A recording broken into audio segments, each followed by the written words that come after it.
20절 하나님의 전신갑주 세 번째 시간입니다. 에베소서 6장 10절에서 20절 말씀 우리 교독하시다가 마지막 한 구절은 합독하도록 하시겠습니다. 끝으로 너희가 주 안에서와 그 힘의 능력으로 강건하여지고 마귀의 관계를 능히 대적하기 위하여 하나님의 전신갑주를 입으라. 우리의 씨름은 혈과 육을 상대하는 것이 아니요 통치자들과 권세들과 이 어둠의 세상 주관자들과 하늘에 있는 악의 영들을 상대함이라.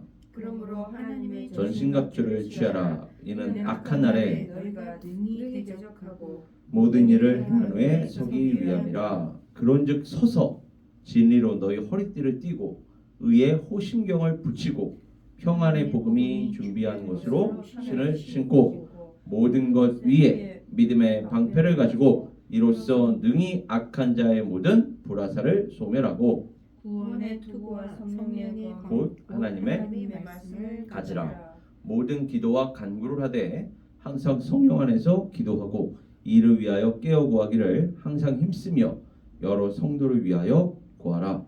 또 나를 위하여 구할 것은 내게 말씀을 주사 나로 입을 열어 복음의 비밀을 담대히 알리게 하옵소서 할 것이니. 우리 다 같이요. 이 일을 위하여 내가 쇠사슬에 매인 사신이 된 것은 나로 이 일에 당연히 할 말을 담대히 하게 하려 하심이라. 아멘. 오늘은 하나님의 전신갑주 세 번째 시간으로 지난 시간에 나누었던 그 부분 다시 한번 상기시켜 드리면서 또 연결시키면서 시작을 하자면 그 평안의 복음 그리고 그 평안이 준비한 것으로 신는 신발, 왜 이와 같이 표현을 하였느냐? 바로 행군과 사명을 수행하기 위해서는 우리가 어디론가로 가야 하기 때문에 갈 때에 필요한 게 바로 신발 아니겠습니까? 그런데 그 신발을 어떤 신발이라고 얘기합니까? 평안이 준비한 것으로 신는 신발. 왜요? 우리는 그 복음을 여기서는 평안의 복음이라고 얘기하거든요. 왜 평안의 복음이라고 얘기할까요? 평안의 복음이라고 이야기하는 것은 하나님께서만이 예수 그리스도 안에서 우리에게 주실 수 있는 복음이기 때문에 그래서 평안이다. 그리고 또 다른 의미는 하나님과 우리 사이에 바른 관계, 평화가 다시 이루어졌다는 거 아닙니까? 원래 하나님과 우리 사이에는 평화가 깨져버렸어요. 왜요? 우리의 죄로 인해서. 그래서 우리의 죄로 인하여 깨어진 그 관계가 다시 회복이 되는 것이다. 누구를 통해서요? 예수 그리스도를 통해서. 그리고 그 예수 그리스도께서 우리에게 주신 복음으로 인해서.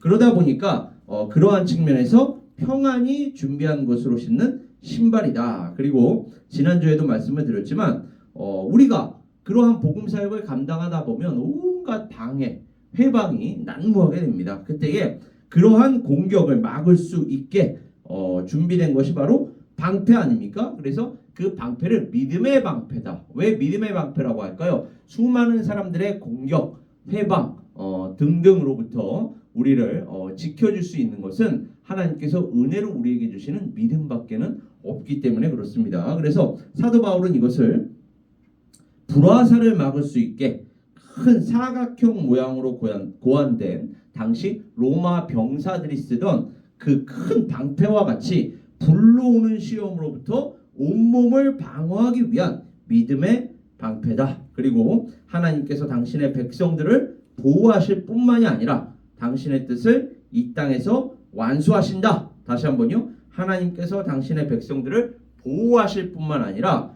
당신의 뜻을 하늘에서 뜻이 이루어진 것 같이 땅에서도 이루어진다 라는 것을 의미하는 것이 바로 구원의 소망의 투구입니다.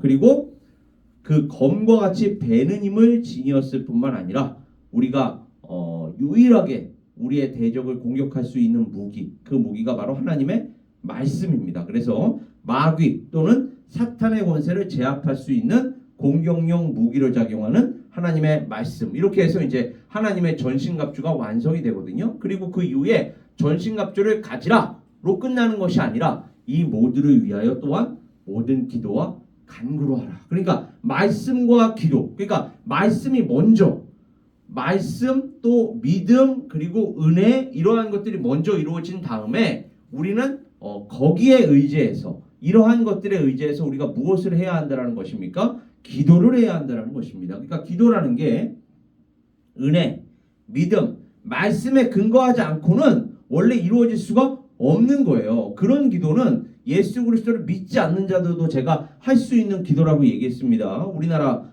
역사를 예로 제가 들어서 설명해 드리지 않았습니까? 옛날에도 물 한 잔 떠다 놓고서 달밤에 무슨 달밤에 체조하는 것도 아니고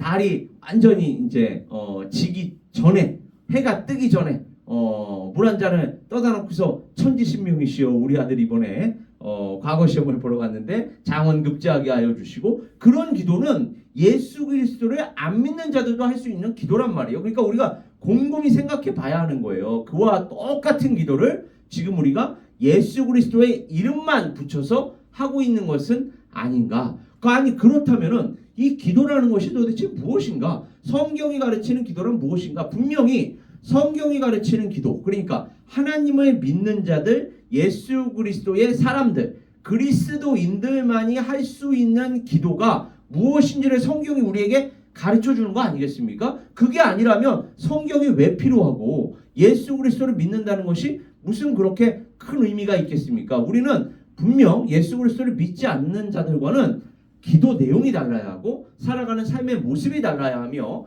인격적으로 또 그 삶의 그 열매들이 분명히 다르게 그걸 구별이라고 이야기하지 않습니까? 거룩한 그 삶으로 거룩한 인격으로 구별이 되어야 하는데 어떻게 기도 내용이 똑같고 추구하는 게 똑같고 또 나아가는 방향이 똑같고 이거는 만약에 이와 같은 삶의 양태들이 그러한 모습들이 우리에게 나타나고 있다면 내가 정말로 성경 말씀에 기록된 대로 하나님의 그 사람으로서 지금 살아가고 있는가?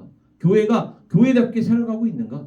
그리스도인으로 우리가 바르게 살아가고 있는가를 점검해 봐야 한다는 것입니다. 그러니까 우리가 기도를 하는 거 그렇다고 기도하는 열심히 기도하는 모습을 제가 폄하하는 것이 아니라 기도를 할 때에 기도가 무엇인지를 먼저 알고 바르게 알고 그리고 이게 바로 성경이 우리에게 하나님께서 말씀을 통하여 우리에게 가르치는 기도로구나. 이러한 기도를 해야 하나님께서 기뻐 받으신다는 것이구나. 그리고 이러한 기도를 할 때 하나님과 소통한다는 것이구나. 그리고 그때 하나님께서 또 우리에게 응답을 해주신다는 것이구나. 이렇게 이해하고 뭔가 방향을 알고 내용을 알고 기도를 드려야지 아무것도 모르고 그저 내가 원하는 거 그저 내가 갖고 싶은 거 그저 내가 되고 싶은 것만을 위해서 기도를 한다면 그거는 예수 그리스도를 믿지 않는 자들의 기도와 별반 다를 바가 없다라는 것입니다. 그렇다면 그것이 과연 하나님께서 원하시는 기도 생활이냐는 거예요. 그게 아니라는 것입니다. 그래서 늘 기도 이전에 무엇이 먼저 수반이 되어야 하는 것입니까?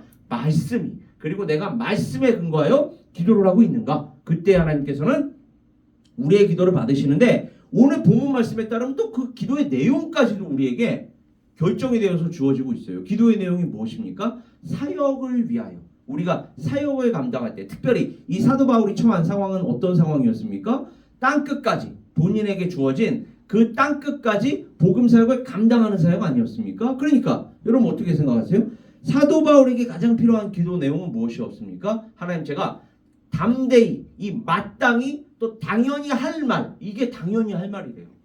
그러니까 오늘날 정치적이고 경제적이고 사회적인 것들을 위해서 지금 기도해야 할 게 아니라 우리가 교회로서 정말로 그리스도인으로서 교회만이 할 수 있는 사역 그리스도인들만이 할 수 있는 사역을 그걸 성경은 지금 당연히 마땅이라고 얘기하거든요. 그 말씀 사역 복음 사역 저희가 감당할 수 있도록 능히 감당할 수 있도록 하나님이 힘 주시옵소서 능력 도하여 주시옵소서 이것이 바로 기도의 내용이라는 것입니다. 이것을 위해서 우리가 합심하여 기도하는 것이지 엉뚱하게 정치적인 어떤 리더를 위해서 경제적인 리더를 위해서 사회적인 영향력을 위해서 기도한다는 것은 이것은 우리가 하나님의 말씀으로 충만 또 성령으로 충만했을 때에 자연스럽게 나타나는 일종의 결과지 그걸 가지고 우리가 말씀에 근거한 이런 기도를 하기 전에 그거를 향해서 기도한다는 것은 뭔가 앞뒤가 지금 바뀌어 있다라는 것입니다. 그래서 우리가 먼저 하나님의 전신갑주, 그리고 하나님의 그 전신갑주의 마지막은 하나님의 말씀 아니었습니까? 성령의 검 아니었습니까? 그리고 이러한 하나님의 말씀, 성령의 검 등으로 완성이 되는 하나님의 전신갑주를 입었다면 우리는 이제는 거기에 근거하여, 이 모든 것들에 근거하여 기도 생활에 또 매진해야 한다라는 것이 본문 말씀의 교훈이라고 할 수가 있겠습니다. 이러한 것들을 오늘 본문 말씀과 연결되어 있는 다른 성경 구절들과 연결해서 확증을 해보자면 예수님께서 이렇게 말씀하세요. 평안을 너희에게 끼치노니 곧 나의 평안을 너희에게 주노라. 아까 그 평안의 그 신발 기억하시죠? 내가 너희에게 주는 것은, 자, 이 말이 중요합니다. 세상이 주는 것과 같지 아니하니라. 그러니까 제가 이야기하는 이 평안, 물론 여기서 평안이라는 것은 아까 어떠한 평안을 이야기했습니까? 하나님과 우리와의 관계가 다시 평화, 화평을 이루는 것. 그리고 이게 십자가 아닙니까? 하나님과 우리가 바른 관계를 이루었다면 이제는 옆에 있는 형제자매들과, 그리고 이제는 세상과 더 나아가 화평한 관계를 이루어야 하는데, 그래서 제가 늘 얘기하는 게 우리 그 신학교에서도 마찬가지고 이 크리스천 카운셀링의 해답은 뭐예요? 복음이라는 것입니다. 복음이 하나님과 나의 관계를 바른 관계로 맺어주고 옆에 있는 형제자매들과, 여기서 형제자매들이란 부모, 형제, 자매, 친구와의 관계를 다 포함합니다. 그리고 이제는 세상 사람들과의 관계까지 바른 관계로 나아가게 하는 것. 이거는 무엇만이 가능하다는 것입니까? 세상 어떤 것으로는 이러한 것들이 이루어질 수가 없고 예수 그리스도께서 주시는 이 복음, 예수 그리스도만으로 우리는 이러한 것들을 이룰 수가 있다. 그래서 너희는 마음에 근심하지도 말고 두려워하지도 말라. 오늘날 우리에게 특히 이 현대사회에서 정신병, 우울증 이러한 것들이 일어나는 원인이 뭐예요? 근심 아닙니까? 불안 아닙니까? 두려움 아닙니까? 근데 예수님께서 뭐라고 말씀하십니까? 내가 너희에게 평안을 줄 때에 너희 안에는 마음에 근심도 없을 것이다.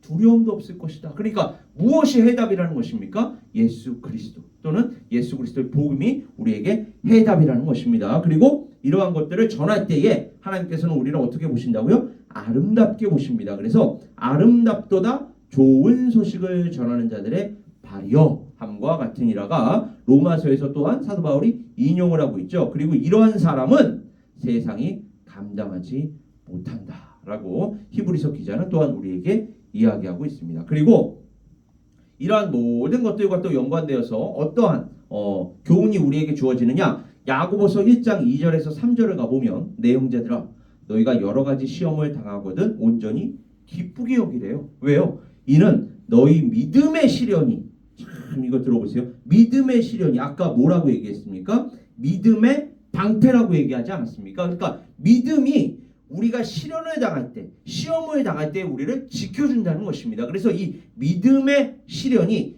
인내를 만들어내는 줄 너희가 알미라. 이게 무슨 말입니까? 우리에게 믿음이 있을 때에 어떠한 시련이 와도, 어떠한 시험이 와도 우리에게 어떠한 품성을 개발시켜 준다는 것입니까? 인내라는 성령의 열매를 개발시켜 주어서 어떠한 것을 만나더라도 그것을 형통하게, 여기서 형통이라는 건 하나님의 말씀에 따라 나아가게 한다. 그때 하나님께서는 우리를 또한 기쁘게 받아주실 줄 믿는다는 것입니다. 근신하라 깨어라 너희 대적 마귀가 우는 사자같이 두루다니며 삼킬 자를 찾나니 너희는 믿음을 굳건하게 하여 그를 대적하라.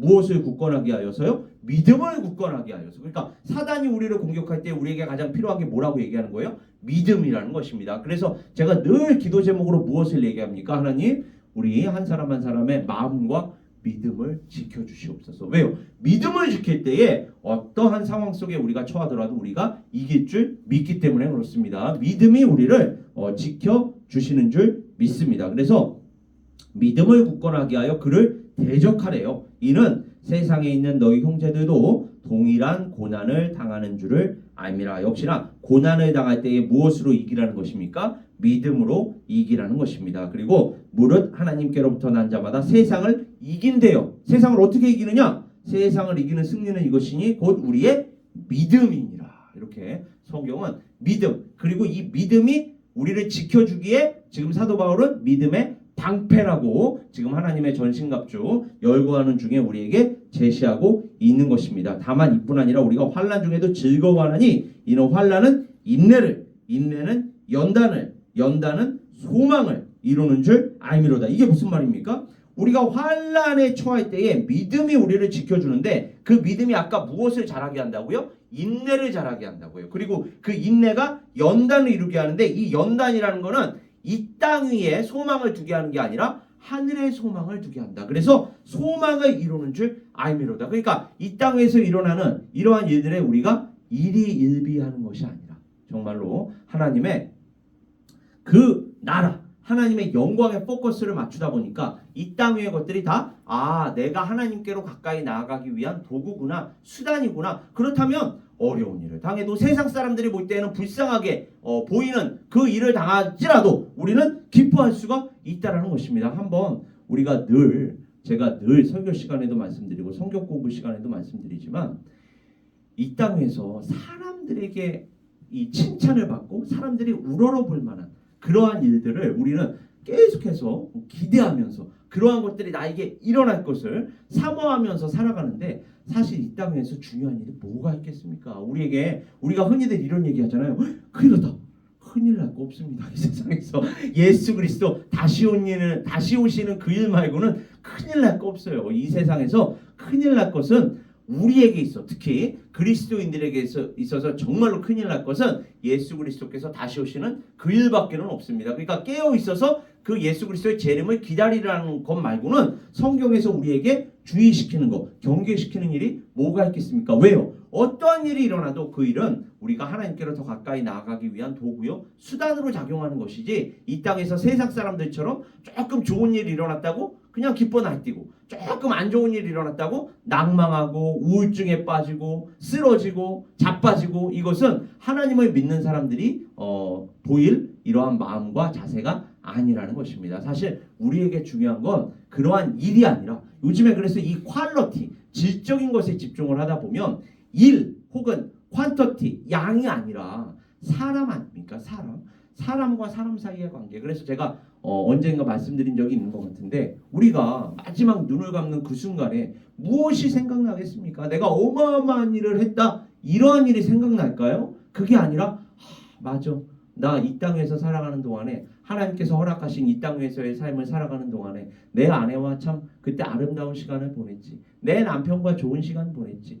내 아들과 내 딸과 내 부모님과 그때 참 좋은 시간 보냈지. 하나님 그렇게 좋은 시간 내가 사랑하는 사람들과 보내게 해주셔서 참 감사합니다. 그러한 일들이 주마등처럼 스쳐가지 않을까요? 내가 무슨 어마어마한 일을 해서 내가 그때 이런 상을 받았어, 저런 상을 받았어. 그게 그 마지막 눈을 감는 순간에 뭐가 그렇게 중요하겠습니까? 그렇다면 우리가 어떠한 방향으로 어떠한 내용을 가지고 살아가야 하는지를 그 마지막 순간을 우리가 상상해 본다면 바로 명확해지지 않습니까? 우리가 하루하루 순간순간을 어디에 초점을 두고 어디에 초점을 맞추고 살아가야 하겠는가? 물론 제가 이런 말을 한다고 해서 우리가 감당하는 이런 일들에 게을리하자는 게 아니에요. 누구보다도 제가 늘 얘기하지만 부지런해야 합니다. 누구보다도 심지어 세상 사람들보다 최선을 다해야 돼요. 그거는 왜 그렇습니까? 하나님 앞에서 살아가는 사람들이기 때문에 결코 악하고 게으른 종이 되어서는 안 됩니다. 하루하루 순간순간을 최선을 다해서 정말로 오늘 지금 이 순간에 내가 눈을